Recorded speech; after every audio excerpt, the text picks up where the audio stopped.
Hi friends, మనమైతే ఇప్పుడు కందిపప్పు ఇదిగోండి, దీంతో ఇది ఓపెన్ చేసి ఒక గ్లాసున్నర దాకా పోసాను కందిపప్పు దీనిలో.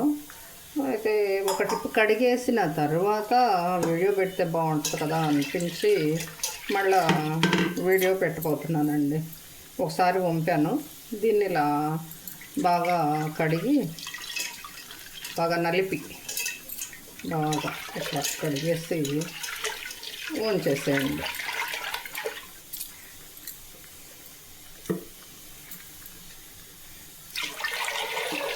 అట్లానే నీళ్ళు పోసి మళ్ళీ ఉంచేస్తే,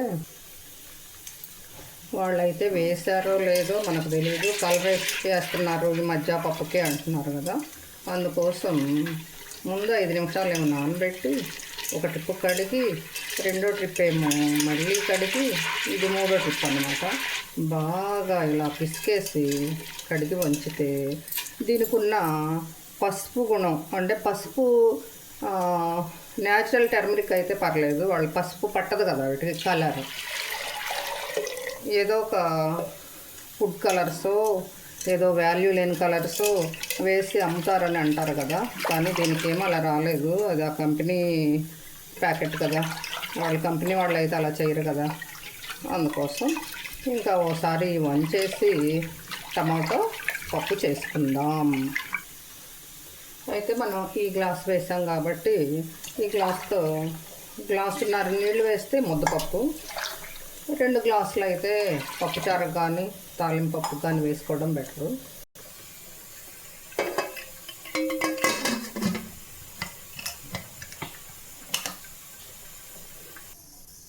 అయితే కందిపప్పు ఎప్పుడైనా దాంతో పాటు అయితే కుక్కర్లో నేను వేసాను ఈ టమాటాలు ముక్కలు కానీ ఇవన్నీ.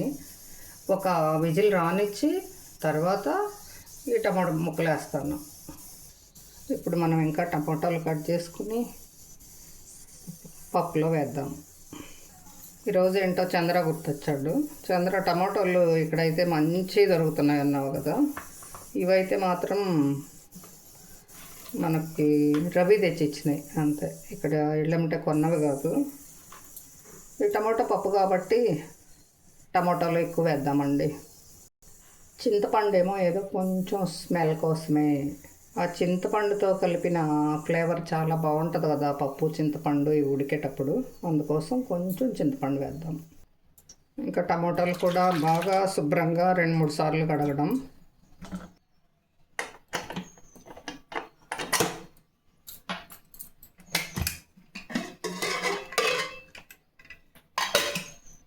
అయితే మనం వెయిట్ తీసాము. ఇంకా పప్పు చూడండి, శాంతం మెత్తగా అవ్వలేదు, అట్లని బాగానే ఉంది.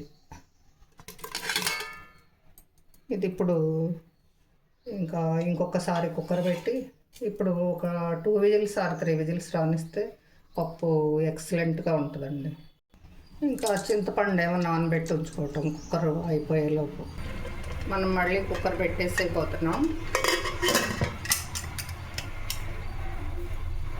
ఇది 2 విజిల్స్ 3 విజిల్స్ రాగానే ఆఫ్ చేసుకోండి. అయితే రోజు మన కరివేపాకు మండలు తెచ్చి చూపిస్తాను కదా, అదైతే చక్కగా సన్న తుప్పు పట్టింది అనిపించింది. తుప్పు అంటే తుట్టి, మన బియ్యానికి తుట్టు కట్టినట్టుగా కొంచెం సన్నగా ఏవో ఉన్నాయి. అందుకోసం ఇంకా చింతపండు పులుసు పిసికి రెడీగా ఉంచాం. ఇప్పుడు కుక్కర్ అయిపోయిందండి, ఇంకా కుక్కర్ చూసేద్దాం. మన కుక్కర్ ఎలా వచ్చిందో మన పప్పు చూసేద్దాం. ఆవిరి కొట్టిద్దేమో కెమెరాకి, అదిగోండి. అయితే ఇప్పుడు మెదిపేసేయడం, పసుపు ఉప్పు కారం వేసి మెదుపుకుంటాం కదా, మనం ఈ స్మాషర్తో మెదిపేసాం. టమాటోలు పచ్చిమిర్చి కూడా కలిసిపోయినాయి కదండి చూడండి. అయితే చింతపండు పులుసు ఎప్పుడైనా ముక్కలన్నీ స్మాష్ చేసిన తర్వాతే పోయాలండి, తీసి ఉంచుకున్నాం కదా గుజ్జు. ఎందుకంటే మనము ఆ వేడి మీద ఈ చింతపండు చల్లటితే పోస్తే ఈసారి పప్పులు టమాటోలు అన్నీ కూడా మళ్ళీ అడ్డం తిరుగుతాయి అన్నమాట. అంటే గట్టిదనం వచ్చేస్తుంది వాటికి, మళ్ళీ మెత్తగా అవ్వవు. ఇంకా ఇప్పుడు మన పాత ప్రెషర్ పాన్ తాలింపుకు పెట్టేసాము. తాలింపు పప్పులో కూడా కొంచెం ఆయిల్ బాగానే వేసుకోవచ్చు, అప్పుడే బాగా టేస్ట్ అనిపిస్తుంది. అయితే కొంచెం నెయ్యి కూడా వేస్తే ఇంకా అదొక మంచి ఫ్లేవర్. అంతేగా, మన పప్పులు అవన్నీ మన పూర్వకాలం నుండి కొంచెం నెయ్యితోటే తాలింపు వేసేవాళ్ళు కదా మన వాళ్ళు. అసలు నూనె లేకుండానే వేసేవాళ్ళుగా. ఆ రోజుల్లో పాలు, పెరుగు, నెయ్యి అమ్మేవాళ్ళు లేరు, కొనేవాళ్ళు లేరు. ఒకరికి ఉచితంగా ఇచ్చుకోవడమే. ఎవరికైతే పాడి గేదెలు ఉన్నాయో వాళ్ళు అలా చేసుకునేవాళ్ళు. లేదా వీళ్ళకి పాడున్న వాళ్ళు ఏదో ఒకటి ఇచ్చుకోవటం, మళ్ళీ వాళ్ళ దగ్గర నుండి వీళ్ళకి పాడున్నప్పుడు వాళ్ళు పోస్తారు, వాళ్ళకి పాడున్నప్పుడు వీళ్ళు పోస్తారు. అలా జరిగాయి కదా ఆ రోజుల్లో. చాలా ఉధృతంగా ఇలా నెయ్యి వాడేసేవాళ్ళు. ఇప్పుడంటే అమ్ముకుంటున్నారు, అది వేరే విషయం అనుకోండి.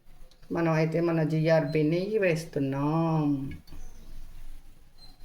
ఫస్ట్ వెల్లుల్లిపాయలు దంచి వేసుకుందాం. తర్వాత ఆవాలు, జీలకర్ర, ఇవన్నీ వేసేద్దాం. ఆవాలు, పసుపు కూడా 2 వచ్చినాయి కదా. తర్వాత మినపప్పు, తర్వాత జీలకర్ర, ఇప్పుడు పచ్చెనగపప్పు,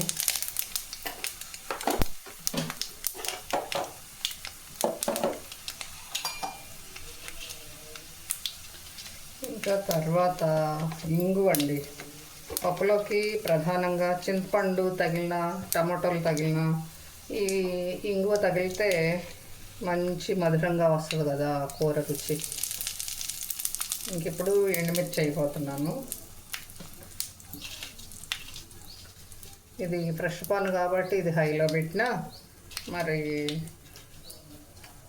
ఏమైనా మాటం అనేది జరగదు దీనిలో కూడా.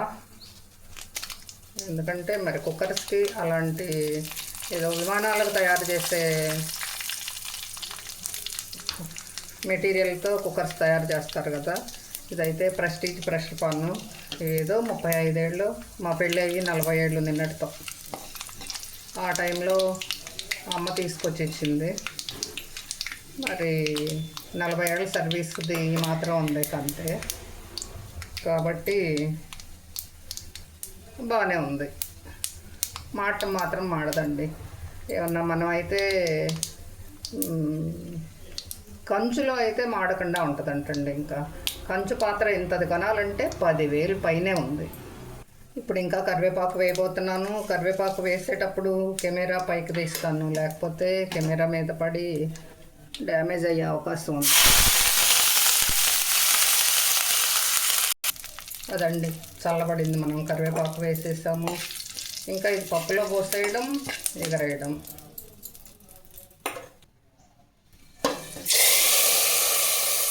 అయితే ఇప్పుడైతే ఉప్పు పసుపు వేసానా లేదా, ఉప్పు కారం అని చెప్పి చూస్తే ఉప్పు వేయలా, కారం వేయలా, మర్చిపోయాను.